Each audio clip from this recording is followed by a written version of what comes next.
Ahojte, vitajte pri čítaní z knihy Život očami aniela. Embolia sa vrátila. Mama mi hovorí: Katka, začína sa jedno z najkrajších období v roku. Je advent. Spolu s mamou sa začíname pripravovať na Vianoce.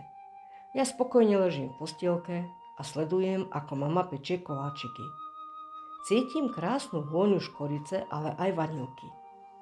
Ocko prišiel ku mne a pohľadkal ma na líčko.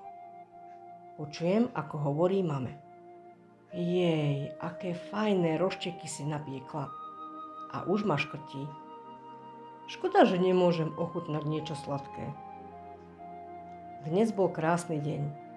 Završíme ho kúpaním sa vo vani a uspávankou. Ráno sa zobudím. Počujem, ako mama volá pani doktorke. Čo sa deje? Veď mne nič nie je, som v poriadku. Zrazu dostávam záchvat, som rozrušená. Mama nevie, čo skôr robiť. To ockovi je zle. Prišla k nám pani doktorka a hneď zavolala záchranku. Ocko prekonal druhú pľúcnu embóliu. Je veľmi slabý, ťažko dýcha. Tak rada by som mu povedala: Ocko, všetko bude dobre, ja sa o teba postarám, keď prídeš z nemocnice domov. Zrazu sme zostali s mamou samé dve. Mňa bolí hlava. Zasa mám záchvat. O chvíľu znova. Čo sa to deje? Prečo ma bolí celé telo? Aj ťažko dýcham.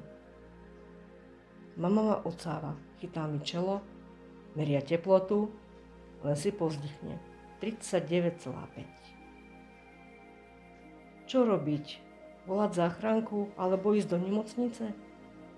Na chvíľu odbehla preč. Už je tu a chystá mi veci. Oblieka ma. Kde ideme? Počujem uja suseda, ako štartuje auto. Ide s nami do Nitry do nemocnice. Zasa som chorá. Lekár hovorí mame, že mám zápal priedušiek. Ostávam v nemocnici. Prečo musím byť v nemocnici?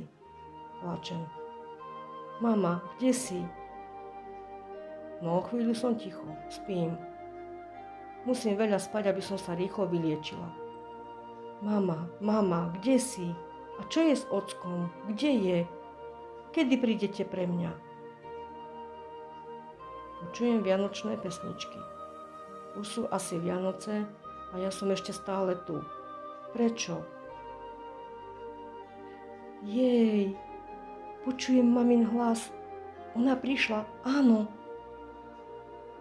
berie ma na ruky. Ideme domov. Doma je teplúčko a ako sa teším, že som už okúpaná a navoňavkovaná a tá moja postielka je najkrajšia. Vo vedľajšej izbe vidím niečo pekné svietiť.